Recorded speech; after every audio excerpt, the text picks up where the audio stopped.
નવરાત્રિના પવન પર્વમાં રાજકોટમાં સંસ્કૃતિના જતનના પ્રયાસો કરવામાં આવ્યા છે।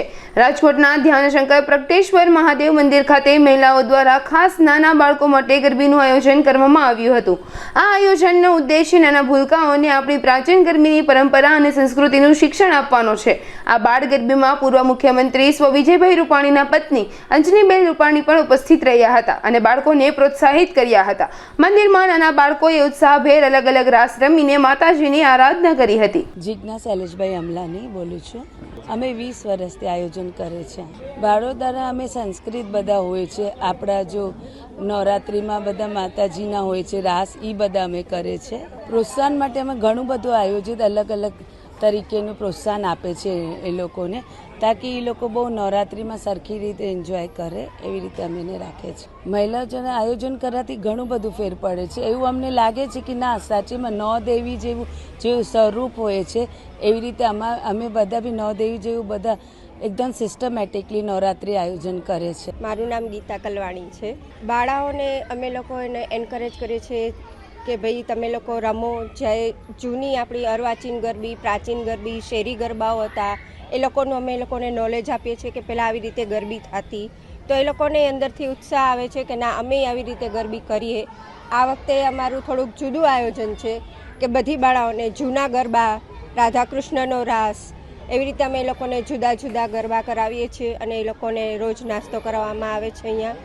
એવી રીતે એ લોકોને પ્રોત્સાહન મળે છે કે ના અમે કાંઈક નવું શીખીએ। એ લોકો નવું શીખવા માટે પર્ટિક્યુલર જે નાના નાના બાળકો છે એ લોકોને નવું શીખવાની ઘણી ધગશ હોય છે, તો એ લોકોને કાંઈ બી શીખડાવીએ તો એ લોકો જલ્દી શીખી જાય છે। અત્યારે અમારે રાધાકૃષ્ણનો રાસ છે નાના બાળકોનો, અને મોટાઓનો અમારે દાંડિયા રાસ છે જે આપણા નરેન્દ્રભાઈ મોદીએ લખેલો છે।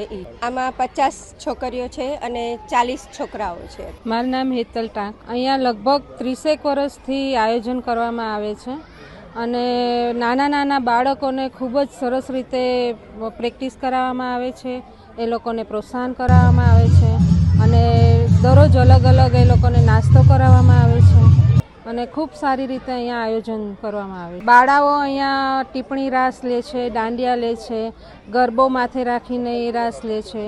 અહીંયાના સોસાયટીના મહિલાઓ પણ ખૂબ સરસ પ્રેક્ટિસ કરીને અને પરફોર્મન્સ આપે છે।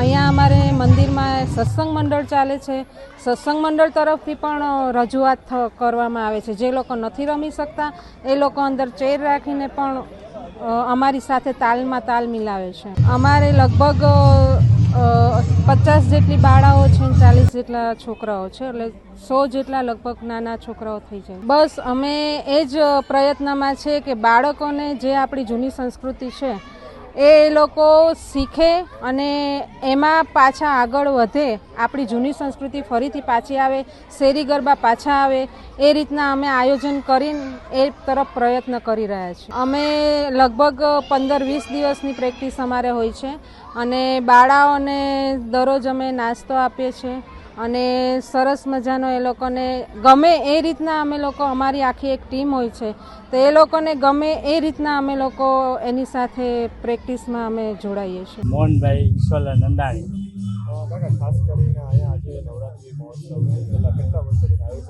પહેલાં મારા ખ્યાલમાં 20 વર્ષ ઉપરથી થતો હતો। અમે તો હજી હમણાં જ જેવા આવ્યા છીએ, 1 વર્ષ થયા તો અમે જોઈ છીએ અને બહુ આનંદ આવે છે। નાની નાની બાળાઓ નાચે છે ને ગરબા ગાય છે, એના સાથે બહુ આજુબાજુવાળા પડોશીઓને આનંદ થાય છે। અમે ડેઈલી સવારમાં રુદ્રી પૂજામાં અમે હોઈએ છીએ। વિજયભાઈ સાહેબ અત્યારે નથી ને હજી રોનક વધારે, અત્યારે અંજલિબેન સાથે અમે ડેઈલી રુદ્રી પૂજામાં હોઈએ છીએ ને માતાજીના નોરતામાં 9 દિવસ સવાર ને સાંજ 2 ટાઈમ આરતીમાં હાજર હોય છે।